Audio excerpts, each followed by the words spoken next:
الحمد لله نحمده ونصلي على رسوله الكريم أما بعد فقد قال الله تعالى في القرآن العظيم وفي الفرقان المجيد بعد أعوذ بالله من الشيطان الرجيم بفضل بسم الله الرحمن الرحيم قال ربنا ظلمنا أنفسنا وإن لم تغفر لنا وترحمنا لنكونن من الخاسرين صدق الله العظيم.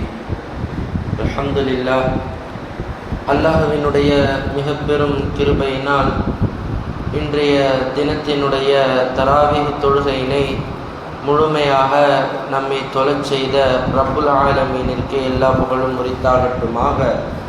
எஞ்சி இருக்கக்கூடிய எல்லா நாட்களிலும் இருக்கக்கூடிய எல்லா வகையான இபாதத்துகளையும் செய்யக்கூடிய தௌஃபீக்கை ரப்புல் ஆலமீன் உங்களுக்கும் எனக்கும் வழங்கி அருள் புரிவானாக. ஆமீன். அல்ஹம்துலில்லாஹ்.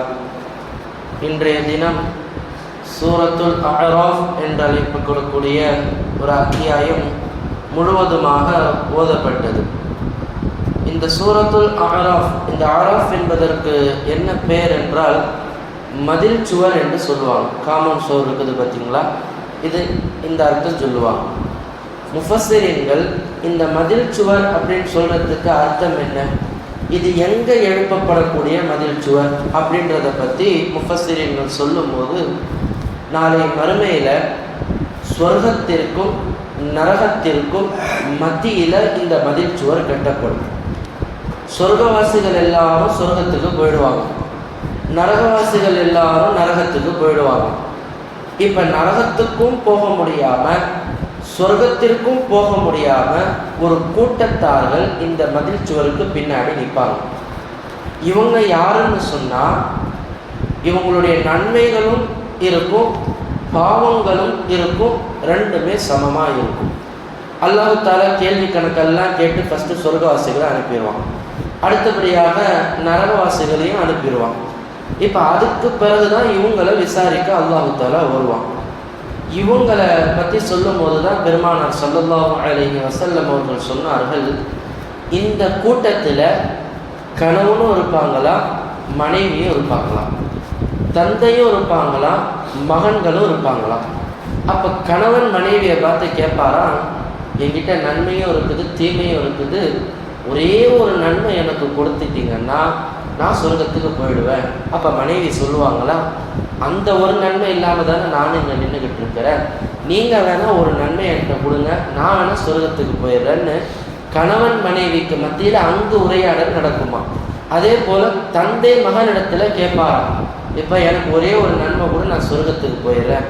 இப்போ மகன் அவனிடத்தில் கேட்பாங்களா, அந்த ஒரு நன்மை நீங்கள் எனக்கு கொடுங்க, நான் சொர்க்கத்துக்கு போயிடுறேன் அப்படின்னு சொல்லிட்டு பெருமானார் ஸல்லல்லாஹு அலைஹி வஸல்லம் அவர்கள் சொன்னார்கள், அந்த இடத்துல யாருக்கும் யாரும் உதவி செய்ய முடியாது, இந்த உலகத்தோட எல்லா உறவுகளும் முடிந்து விட்டது என்பதாக பெருமானார் ஸல்லல்லாஹு அலைஹி வஸல்லம் அவர்கள் இந்த மதில் சுவரை குறித்து நமக்கு சொல்லியிருக்கிறார்கள்.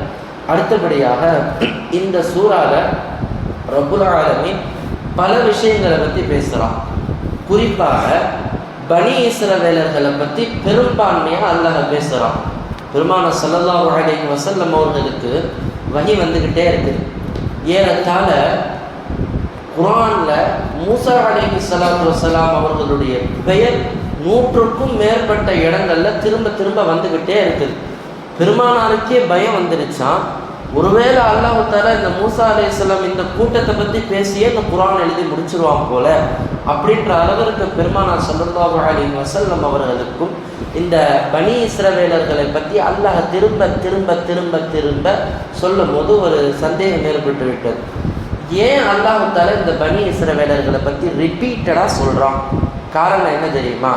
இன்னைக்கு நம்ம ஒரு நல்லடியார்கள் கூட்டத்தை உதாரணம் காட்டும் போது என்ன சொல்லுவோம், இந்த கூட்டத்தார்களை போல நம்ம இருக்கணும்னு சொல்லுவோமா இல்லையா? அல்லாஹ் தஆலா பனி இஸ்ரவேலர்களுடைய கூட்டத்தை காட்டிட்டு இவர்களை போல யாரும் இருந்துடாதீங்கடா, இவர்களை போல இனி யாரும் இருந்துடாதீங்கடான்னு சொல்றதுக்காக வேண்டியே பனி இஸ்ரவேலர்கள் செஞ்ச எல்லா வகையான அட்டூழியங்களை குறித்து அல்லாஹ் தஆலா திரும்ப பேசுகிறான். அதில் அவங்க செஞ்ச ஒரு குறிப்பான ஒரு அட்டூழியத்தை அல்லாஹ் இந்த வசனத்தில் கொண்டு வரான். அது என்ன அப்படின்னு சொன்னால், இந்த பனி இஸ்ரவேலர்கள் அந்த மூசா அலைஹிஸ்ஸலாத்து வஸ்ஸலாம் அவர்களுடைய காலகட்டத்தில் அல்லாஹ் தஆலா சொல்கிறான், இந்த மாதிரி உங்களுக்கென்ன ஒரு தினத்தை நீங்கள் தேர்ந்தெடுங்க, அந்த தினம் வணக்க வழிபாடுகளுக்கு மட்டுமே இருக்கணும், அப்படி ஒரு தினத்தை தேர்ந்தெடுங்கன்னு அல்லாஹ் சொல்கிறான். அப்போ மூசா அலைஹிஸ்ஸலாம் அவங்களுடைய சகாக்கள் அந்த பனி இஸ்ரவேல் எல்லாத்தையும் கூப்பிட்டு வச்சு முடிவெடுக்கிறாங்க. அப்போ மூசா அலைஹிஸ்ஸலாம் அவங்களுடைய கருத்தை சொல்கிறாங்க, வெள்ளிக்கிழமையை நம்ம தேர்ந்தெடுக்கலாம், அந்த வெள்ளிக்கிழமை நம்ம இபாதத்துக்கு உண்டான நாளாக எடுக்கலாம் அப்படின்னு முடிவு பண்ணுறாங்க. இப்போ இந்த சகாக்கள்லாம் சொல்கிறாங்க, அவங்க தான் சொல்கிறாங்க, யூதர்கள் சொல்கிறாங்க, வெள்ளிக்கிழமை வேணாம், நம்ம வேணால் சனிக்கிழமை எடுத்துக்கலாம், சனிக்கிழமையே எடுத்துக்கலாம் அப்படின்னு சொல்லி அவங்க மஷூரால முடிவு பண்ணுறாங்க. இப்போ இந்த விஷயத்தை மூசா அலைஹிஸ்ஸலாம் அல்லாஹ்கிட்ட சொல்கிறாங்க. அல்லாஹு தஆலாவும் என்ன செஞ்சிடறான், சனிக்கிழமை பனி இஸ்ரவேலர்களுக்கு ஒரு ஈதுடைய நமக்கு ஜும்மா மாதிரி அவங்களுக்கு வணக்க வழிபாடுக்கு உண்டான தினமாக மாற்றிடுறான். இப்போ அல்லாஹு தஆலா அங்கே என்ன சொல்கிறான், நீ எல்லாமே பண்ணிக்கோ, பிரச்சனை இல்லை, ஆனால் இந்த வாரத்தில் இந்த ஒரு நாள் இந்த சனிக்கிழமை மட்டும் நீ வியாபாரம் செய்யக்கூடாது, அதாவது மீன் பிடிக்கக்கூடாது அப்படின்னு சொல்லி அல்லாஹ் தஆலா கட்டளையிடுறான். மீனை பிடிக்கக்கூடாதுன்னு அல்லாஹ் கட்டளையிடுறான். எகிப்து தேசத்தில் ஐலா அப்படின்னு சொல்லக்கூடிய ஒரு பகுதி, கடலோர பகுதி, அந்த பகுதியில் இருக்கக்கூடிய இந்த ஒரு கூட்டத்தார்கள் மூசா அலைஹிஸ்ஸலாத்துடைய காலம் அப்படியே உயிரோடு இருக்கிற வரைக்கும் இதை அப்படியே கரெக்டாக ஃபாலோ பண்ணிட்டு வராங்க. மூசா அலைஹிஸ்ஸலாம் மறைஞ்சிடுறாங்க. இப்போ நல்லடியார்களுடைய கூட்டம் ஒரு கூட்டம் இருக்குது, இந்த அங்கேயுமே சட்ட சிக்கலை பேசுகிற ஒரு கூட்டமும் இருக்குது.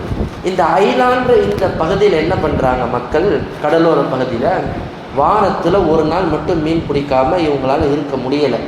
ஏன்னா அல்லாஹு தஆலா ஒரு சோதனையை இங்கே வைக்கிறான். என்ன சோதனை அப்படின்னு சொன்னால், இப்போ 6 நாள் இவங்க மீன் பிடிப்பாங்க, இந்த ஒரு நாள் சனிக்கிழமை மட்டும்தான் இவங்க மீன் பிடிக்க மாட்டாங்க. இந்த மீனுக்கு அல்லாஹு தஆலா ஒரு அறிவை கொடுத்துருந்தான், சனிக்கிழமை அன்னைக்கு இவங்க யாரும் உங்களை வேட்டையாட மாட்டானுங்க, அதனால் நீ தாராளமாக சுதந்திரமாக இருன்னு அல்லாஹு தஆலா ஒரு கட்டளை இட்டிருந்தான். இப்போ இந்த மீன்கள் எல்லாமே என்ன செய்யும்னா, சனிக்கிழமை ஆனால் மட்டும் கடலுக்கு மேல் பரப்புக்கு இந்த மீனெல்லாம் வந்துடும். இது அல்லாஹ் அந்த மக்களுக்கு கொடுத்த ஒரு மிகப்பெரிய ஒரு சோதனை. இப்போ இங்கே ஷைத்தான் ஒரு சில கருத்து வேறுபாடுகளை இவங்க மத்தியில் பரப்பி விட்றான். இந்த டாபிக் அப்படியே வைங்க. இதுக்கு முன்னாடி ஒரு விஷயத்தை நான் சொல்கிறேன். பெருமானார் ஸல்லல்லாஹு அலைஹி வஸல்லம் அவர்களுடைய காலத்தில் அல்லாஹு தஆலா நமக்கு ஒரு விஷயத்தை ஹலாலாக்கிட்டான்னு வச்சுக்கோங்களேன், ஹலாலான விஷயத்தில் நமக்கு ஒரு சோதனையை வைப்பான், சரிங்களா? அந்த சோதனையில் நம்ம சரியான முறையில் இருக்கிறோமா இல்லையான்றது தான் மிகப்பெரிய ஒரு விஷயம். உம்ரா போகிறதுக்காக வேண்டி சஹாபாக்கள் எல்லாம் பயணத்தில் போகிறாங்க. இந்த ஹத்துடைய இடத்துல போயிட்டு இவங்க என்ன பண்ணிடுறாங்க, இஹ்ராம் கட்டிடுறாங்க. இப்போ இஹ்ராம் கட்டிட்டா நமக்கு எதெல்லாம் ஹலாலோ அதெல்லாம் என்ன ஆகிடும், ஒரு சில விஷயங்களை அல்லாஹ் ஹராம் ஆக்கிடுவான், சரிங்களா? இப்போ இந்த சமயத்தில் சஹாபாக்கள் எல்லாம் என்ன செய்கிறாங்க, இஹ்ராம் கட்டிட்டா என்ன செய்யக்கூடாது, எந்த பிரயாணிகளையும் வேட்டையாடி சாப்பிடக்கூடாது, எந்த விலங்குகளையும் வேட்டையாடக்கூடாதுன்னு ஒரு சட்டம் இருக்குது. இப்போ சஹாபாக்கள் எல்லாம் இந்த இடத்துல பசியோட ஒரு இடத்துல இருக்கிறாங்க, இஹ்ராம் கட்டிட்டு. ஒரு காட்டு கழுதை நம்ம சாப்பிடக்கூடாது, காட்டு கழுதை சாப்பிடலாம். அந்த இடத்துல கூடாரம் பக்கத்தில் மேய்ஞ்சிக்கிட்டு இருக்குது. இப்போ இவங்க என்ன செய்யக்கூடாது, அதை பிடிக்கவும் கூடாது, வேட்டையாடவும் கூடாது, சாப்பிடவும் கூடாது, சரிங்களா? இப்போ அபூ கத்தாதா ரலியல்லாஹு அன்ஹு அவர்கள் ஒரு சஃபர் பயணத்தில் அங்கே வராங்க. அவங்க இஹ்ராம் அணியலை. இவர் பார்க்குறாரு, இங்கே சஹாபாக்கள் எல்லாம் இஹ்ராம் அணிஞ்சிருக்கிறாங்க, அவருக்கும் சட்டை தெரியுது. சரி, அப்போ இவங்க அணிஞ்சிருக்கிறாங்க, நம்ம இவங்களால இதை வேட்டையாட முடியாதுன்னு இவர் என்ன பண்ணுறாரு, குதிரையில் ஏறி இவருடைய அந்த சாட்டையை சஹாபாக்கள் இடத்துல உதவி கேட்குறாரு, கொஞ்சம் அந்த சாட்டையை கொஞ்சம் எடுத்து கொடுங்கன்னு அதை வேட்டையாட போகிறேன். இப்போ சஹாபாக்கள் சொல்லி, எப்பா நாங்கள்லாம் இஹ்ராமில் இருக்கிறோம், எங்களால் அந்த சாட்டையெல்லாம் உதவ முடியாதுன்னு சொல்லி தடுத்துடுறாங்க. அப்போ இவரே இறங்கி திரும்ப அந்த சாட்டையை எடுத்துகிட்டு போய் என்ன செய்கிறாரு, அந்த காட்டுக்கழுதையை வேட்டையாடி அதை சமைச்சு அங்கே இருக்கிற சஹாபாக்களுக்கெல்லாம் கொடுக்குறாரு. இவரும் சாப்பிட்றாரு.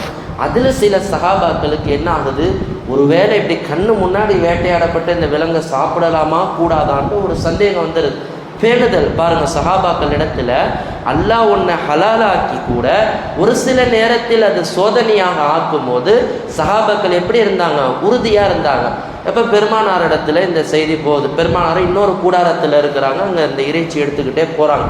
பெருமானார் இடத்துல போய் சொல்கிறாங்க, இந்த மாதிரி இப்படி அவர் வந்தார், இந்த மாதிரி வேட்டையாடினார். அப்போ பெருமானார் கேட்குறாங்க, 3 கேள்வி கேட்குறாங்க. அவர் வேட்டையாடுவதற்கு நீங்கள் உதவி செஞ்சீங்களா, இவங்க சொல்கிறாங்க, யா ரசூலல்லாஹ் இல்லை. அப்போ அவருக்கு சாட்டை நீங்கள் எடுத்து கொடுத்தீங்களா? யா ரசூலல்லாஹ் இல்லை. மூணாவதாக கேட்குறாங்க, இந்த இடத்துல இந்த பிராணி மேய்ஞ்சிட்ருக்குன்னு நீங்கள் கை காட்டினீங்களா அப்படின்னு கேட்குறாங்க. இல்லை யா ரசூலல்லாஹ், அவரே பார்த்து அவரே எல்லாம் முடிவு பண்ணிக்கிட்டாரு. அப்போ நீங்கள் தாராளமாக சாப்பிடலாம், ஒருவேளை மிச்சம் கொண்டு வந்திருந்தால் கொடுங்க, நானும் சாப்பிட்றேன் அப்படின்னு சொல்லி பெருமானார் ஸல்லல்லாஹு அலைஹி வஸல்லம் அவர்கள் இங்கே அழகான சட்ட ஒழுங்கு இங்கே கொடுக்குறாங்க. இதில் நமக்கு படிப்பினை என்னன்னா, அல்லாஹு தஆலா ஹலாலான ஆக்கின விஷயத்தை கூட ஒரு சில நேரம் நமக்கு சோதனையாக வரும்போது உறுதியாக நம்ம அந்த இடத்துல என்ன செய்யணும், அதை தடுத்துடணும். சரிங்களா? இப்போ அப்படியே இங்கே வந்துடுங்க. இப்போ பனி இஸ்ரவேலர்களுடைய காலத்துலேயும் இப்போ இதே பஞ்சாயத்து தான் வருது. அதாவது 6 நாட்கள் இவங்க அந்த இடத்துல மீன் பிடிக்கக்கூடாது.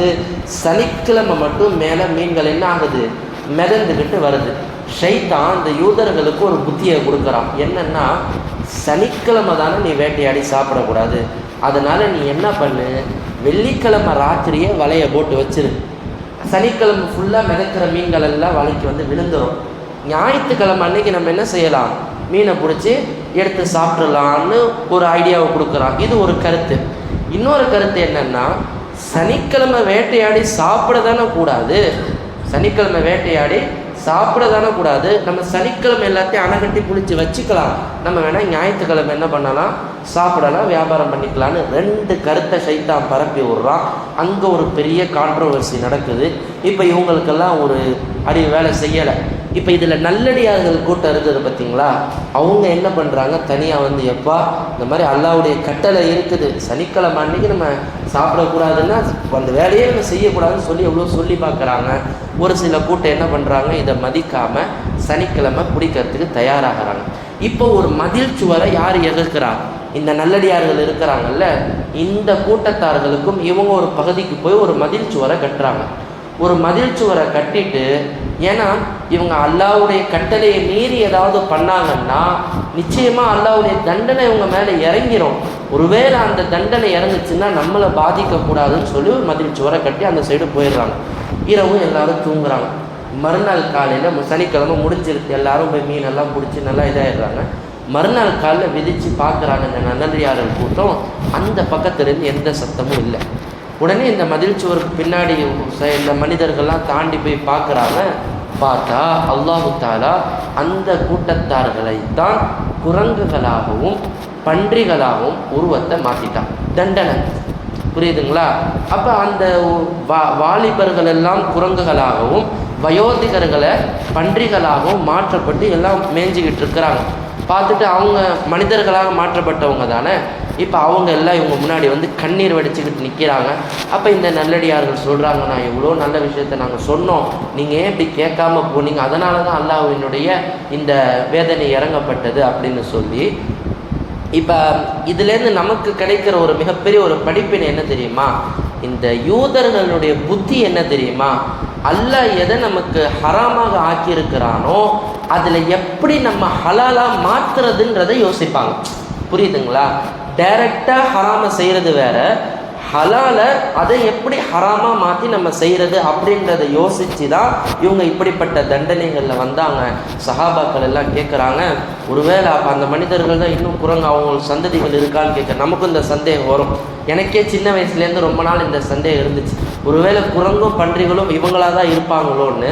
கடைசியில் இந்த பயான் எடுக்கும் போது தான் எனக்கே அதுக்கு விளக்கம் வந்தது. அதாவது 3 நாட்களுக்கு மேலே இவங்க உயிரோடு இருக்க மாட்டாங்க. இந்த குரங்குகளாகவும் பன்றிகளாகவும் மாற்றப்பட்டாங்க பார்த்தீங்களா, 3 நாட்களுக்கு பிறகு அவங்களெல்லாம் மௌத்தாகி விடுவாங்க. இதுதான் அல்லாஹ்வினுடைய ஒரு நியதி.